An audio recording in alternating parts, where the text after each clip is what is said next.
Okay, this is 2013, FRQ number 5 in the non-calculator section. Let f of x equals 2x squared minus 6x plus 4 and g of x equals 4 cosine of 1/4 pi x. R be the region bounded by the graph of f and g as shown in the figure. All right, so I guess the hardest part is figuring out what is what, right? This is 2x squared. That is a parabola because it's positive, it bowls up. That means then this bottom piece is f of x. This is cosine, so g of x is up here. Cosine is a horseshoe like this, so it makes sense that it starts out top and then comes down to the bottom. Find the area of R. So you can see this is starting at 0, ends at 2. We can do a top minus bottom. It's not easy to do right minus left because it's not easy to solve for x in this one. So part A says area is equal to integral from 0 to 2. Top function is 4 cosine of pi over 4x minus 2x squared minus 6x plus 4 dx. All right, so that is my equation setup. Okay, I'm going to clean up first before I start taking the antiderivative. So 4 cosine of pi over 4x minus 2x squared plus 6x minus 4 dx. Okay, all right, now antiderivative. For antiderivative cosine is positive sine of pi over 4x. Don't forget pi over 4 you need to take out as a reciprocal, so 4 over pi minus 2x cubed over 3 plus 6x squared over 2, that's 3x squared, minus 4x, evaluate 0 to 2. I don't need to worry about the sign because when I plug in the 0, sign of 0 is 0, so I don't need to worry about the 0 here. So just need to plug in the 2.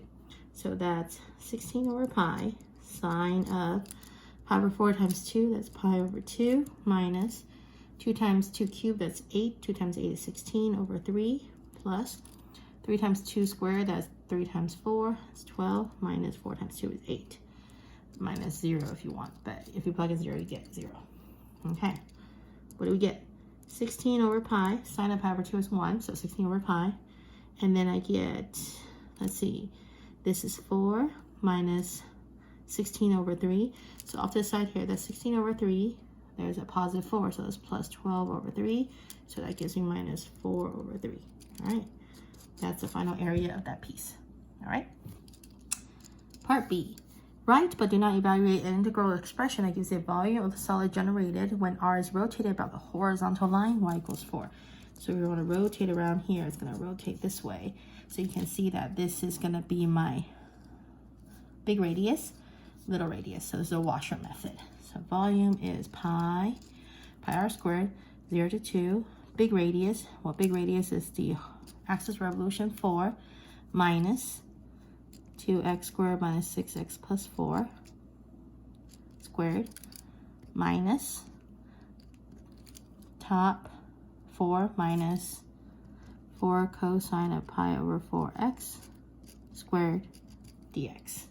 All right, you probably should clean this up a little bit. I mean, this 4 minus 4 would cancel out really nicely.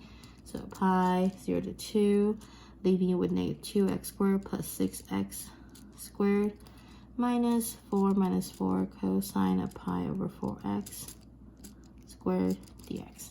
And that's it. The region R is the base of a solid. For this solid, each cross-section perpendicular to the x-axis is a square. Write but do not evaluate the integral expression that gives the volume of the solid. All right, so as always, if this is a cross-section, I would suggest you to kind of draw it three-dimensionally. Here is your weird base function like so. And cross perpendicular x-axis are squares, right? All right, so my square is bounded this way, top to bottom. So area of a square is side squared. Each side is the top function, g of x minus f of x. All right, so for the volume of this, I'm adding up infinitely many. From 0 to 2, I'm adding up infinitely side squared and infinitely squares. So top function is 4 cosine of pi over 4x minus my bottom function. I'm just going to go ahead and distribute a negative. So minus 2x squared plus 6x minus 4. And the whole thing squared dx. Okay, and that's it.